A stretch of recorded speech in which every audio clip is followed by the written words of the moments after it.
Business founders live for their idea. They want to know everything about starting and leading a company. However, most of them don't like bureaucratic stuff.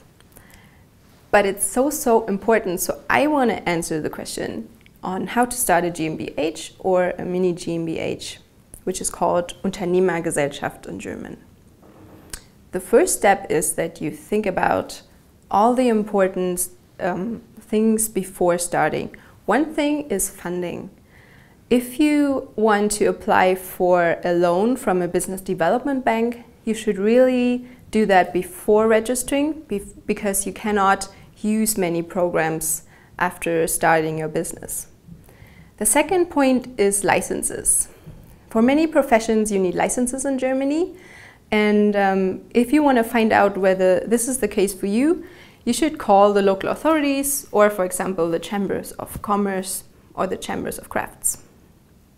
The third point is that there's a differentiation between being a freelancer and starting a Gewerbe in Germany. Freelancers are, for example, lawyers, translators, tax consultants, doctors. And I want to talk about starting a Gewerbe today. So if you are a freelancer, please come up to us and ask your questions.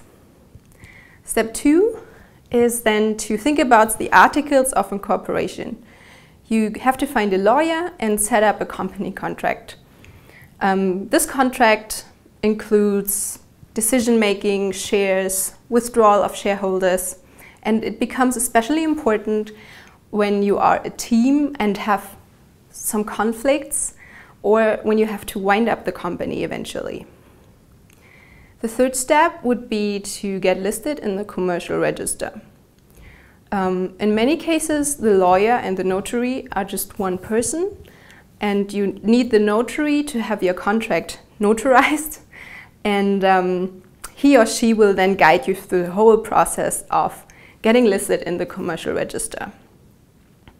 Step 4 is to register at the local authorities called Gewerbeanmeldung. This is actually very uncomplicated, but it depends on the region in Germany where you live. For example, in Berlin, you have to go to the trade office in the borough where your company is located, but it differs between the regions. So you can ask the local authorities or, again, the chambers in your region. Step 5 is getting a tax number. You have to get in contact with the local tax office and fill in a form called Fragebogen zur steuerlichen Erfassung. When you've done that and you have your tax number, you have everything you need. You can write invoices and you legally exist. There are just some other points to think about.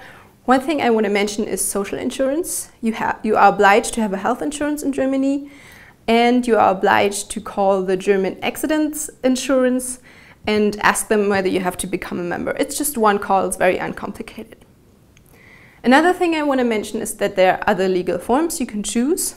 The GmbH and the mini GmbH are capital companies. So you have a limited liability and your name is protected on a regional level.